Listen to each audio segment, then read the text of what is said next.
So ayan mga kauwahay, at heto nga no, sa mga nagtatanong no, dahil hindi pa klaro yung issue sa iba kung bakit umalis yung PA no, ni alias JTB at ang kanyang security. So heto na no, sasagutin niya na mga kauwahay. Panoorin ninyo ang video na to hanggang dulo mga kauwahay dahil dito mag-comment kayo sa baba kung satisfied na ba kayo sa sagot ni PA George patungkol sa mga isyu. Sinabi niya dito patungkol sa side at ng kanyang pamangkin na si Beverly Labad-Labad. Kumbaga mga kauhay, hindi niya tinanggi na kadugo daw niya or bloodline si Beverly Labad-Labad dahil kahit ano man yan, kahit gaano pa yung kumbaga yung paningin na iba, masama man yan o ano man, hindi niya pa rin itatanggi na talagang kamag-anak niya si Beverly Labad-Labad ni George Pumikpik, no? Cordoba.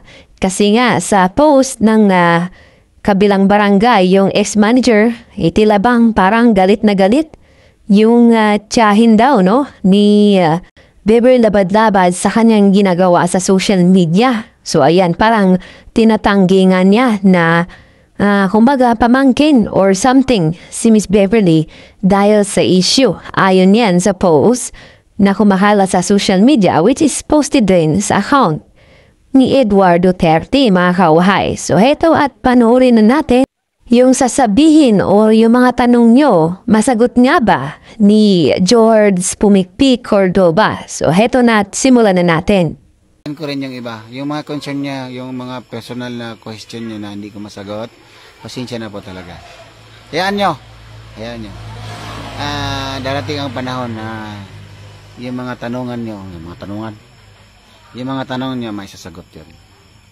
Hindi naman ganun kalaki, hindi naman ganun kalala yung mga problema, maliit lang. Tsaka tandaan nyo guys, habang may buhay, may mga problema. Oo, hindi nawawala yun. Both sides may mga problema, may mga pagkakamali, pero mas maganda kasi yung nalalaman nyo sa ibang tao, hindi galing sa akin. Oh, di ba? Di ba, te? Yes. Oh. At saka guys, alam nyo man nangyari doon, di ba? Ganito kasi, di ba? Ganyan. Both sides kasi. Di ba? So, mas maganda kasi magsama-sama pa rin tayo. Hirap sabihin eh. Oh, sino nagbigay ng stars?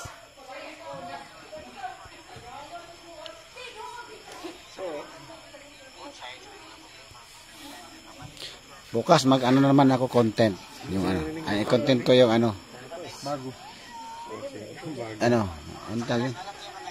Delikadisa at dignidad. Oh, baroy. Basta guys, happy lang tayo lahat ha.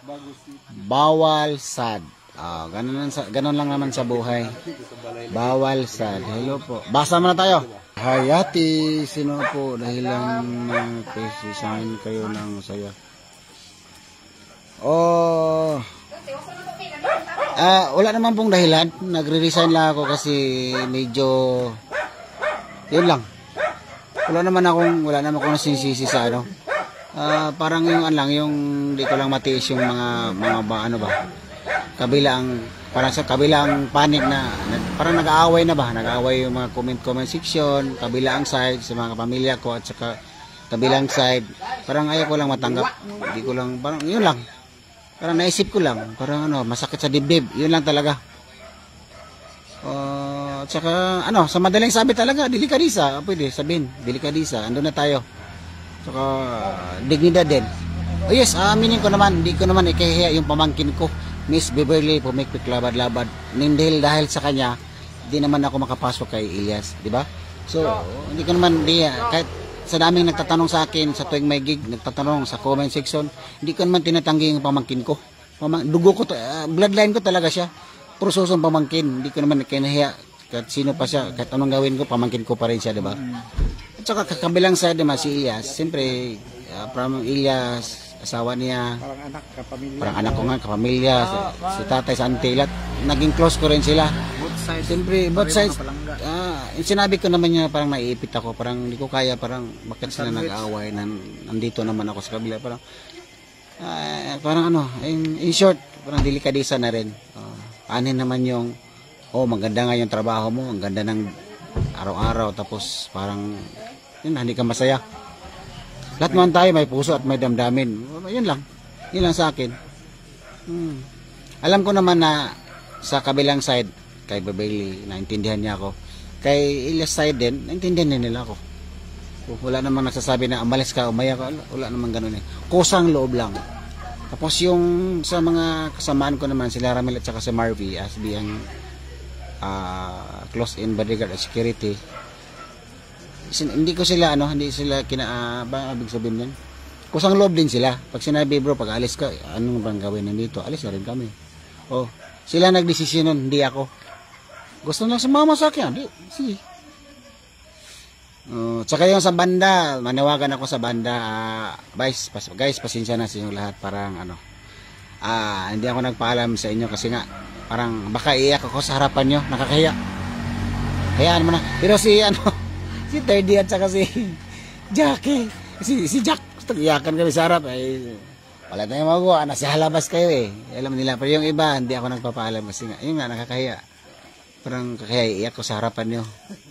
At least guys, naging parte ako ng buhay nyo, naging grupo nyo. At least, totoo talaga na minahal ko kayong lahat, grabe. Sino pa yung sa kulitan, sila GB, Balbing, saka si Kindal, si Jack, DB, si Takloy. Pinsan ko yan, si Takloy pala. Si Takloy, pinsan ko yan. Tapos, siyempre si Donel, si Kinji, Teddy, Mark, laban na si Kalbo. si Brian, love ko yan.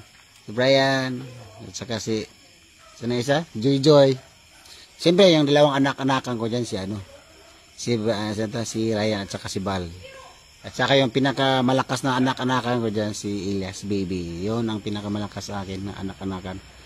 Makulit, Diyos ko dahil, pero grabe palangga ko yan. Grabe, sobra. Yun lang. Oh, may itatanong ba kayo dyan? Yun lang. Para din sila mo pag maayos na yung balik ko ka. Maayos. Baka malay natin, maayos din lahat. Kasi, ang sa akin lang naman, ayaw ko magsasalita ng patapos. Ayaw ko rin sirain both sides. Sa tandaan nyo guys, walang perpekto sa mundong ito. Lahat nagkakamali. Ayun lang. Sana magkaayos. Sana magkaayos. Magkaayos kami lang. Sana maayos nga lahat. At saka yung mga gig, mga tour, hindi man naapektahan yun. Tuloy-tuloy pa rin yun. Mga gig, tugtok, hindi naman naapektahan yun. Ano pang tanong dyan? Yun lang naman. Tsaka, yung mga supporters dyan na medyo humiwalay sa akin dahil umalis ako. Balik ko actually guys, karapatan nyo yun. Hindi ko kayo pipilitin kasi nga, karapatan nyo yun kung anong gusto nyo. Basta ako, lahat kayo, love na love ko talaga. I love you all always. Yun pa rin. Kaya minsan yung iba, di ko nare-replyan. Pasensya na. Kasi, parang, di ko naman sinabi sikat ako. Hindi ko lang tayo ka-reply kasi sobrang dami nga. Biro mo yung 1,000, 500, 100 nga comment. Marami na nga yun, di ba? Minsan di ko, pag nakachamba lang, minsan, tsaka may problema na rin ako sa mata. Kaya, remember guys, 49 years old na ako, this coming 29. May edad na rin. Tsaka rin namin nasasabi dyan, Kuya George, sayang naman yung mga mga abod-abod, mga tor. Yes, tama. Sayang din naman yan. Talaga, tama ka. Sayang din naman yan. Pero guys, yung iba naman dyan, minamaliit ako. Ito, sagot. Hindi ako galit sabi ko sa'yo. Guys, that was 15 years ago. Nag-abroad din ako. Worldwide seaman. Tandaan nyo yun na. Nakapag-abroad na rin po ako. Ang layo na rin ng narating. At least may experience ako. Libot ko na buo. Halos di naman nalibot buong mundo. Pero ang layo. Pag seaman talaga, siyempre, ang daming narating. Kahit saan sana. Para at least may idea na rin kayo. May experience din ako. Hindi naman ako ignorante doon. Pero siyempre, tama din naman sinabi nyo na sayang din yung mga world tour baka hindi ko kasali. Pagbigay ng Diyos, akin talaga yun. Pag hindi akin, huwag na pilitin kasi nga, hindi talaga atin yun. Ganun din yung buhay. Saka yung sa kalagayan ko guys, yung sinasabi na masyado, daw ko. Ito, chismis na to yung minamalit ako ba? Totoo talaga, parang real talk. Totoo naman talaga yun. Yung sinabi naman, may namalit ako, sabi lang, mukhang pera daw ako. Inano yung mga supporters daw, yung pinapadala. Ang laki daw. Oh, wala, hindi naman ko na tumatanggap basta-basta lang. Yung kakilala ko, magpapigay ng konti-konti lang. Yun lang, pero yung iba, hindi ko naman tinatanggap yun. Tsaka yung mga pinapadala marami, hindi ko daw binigay. Parang mali yun ah. But anyway, yun kung yung naisip na anong nasa isip nyo, bahala na kayo. Motor lang, bilang ka motor, sakyan lang. At least sa akin naman, malinis yung konsensya ko. Nagtatrabaho lang ako ng maayos. Ginawa ko lang yung basta yung karapat dapat para kay Iyas. Ayun lang. Masaya na ako doon. Ano na, may tanong pa ba? So ayun mga kaawaay, at narinig nyo naman no, yung mga sagot ni George Pumikpik Cordoba sa kanyang live. Ayan, at I think narinig nyo naman. So ano ang masasabi nyo? Satisfied nga ba kayo sa kanyang mga sagot? Or talagang nag-place it lang siya dahil alam nyo, no? Na kumbaga ay ayaw niya.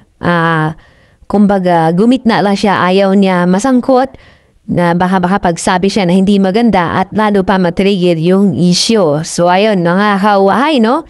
Please comment down below kung ano ang masasabi nyo sa video ito.